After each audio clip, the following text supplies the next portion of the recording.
Magandang araw sa inyong lahat. Welcome sa ating podcast na pinamagatang Time Management for Busy Student. Ako ang inyong host at ngayong araw pag-uusapan natin kung paano pa natin mas mapapamahalaan ang oras kahit sobrang daming gawain sa school. Bilang isang estudyante, normal lang na makaramdam ng pagod at stress. May exams, projects, at activities. Minsan, may part-time work pa. Hindi lahat ng gawain ay urgent. Gumawa ng listahan at unahin ang pinakamahalaga at may pinakamalapit na deadline.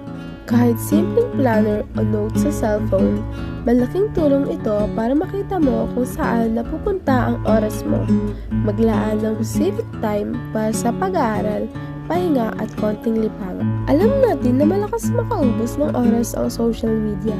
Subukang mag-set ng study time na naka-silent ang notification para mas focus ka. Hindi ka magiging productive kung lagi kang pagod. Ang tamang pahinga ay bahagi ng tamang time management. Tandaan, hindi mo kailangang gawin lahat ng sabay-sabay. Ang mahalaga ay may direksyon at balanse. Maraming salamat sa pakikinig at sana may napulot kayong aral ngayon hanggang sa susunod na episode.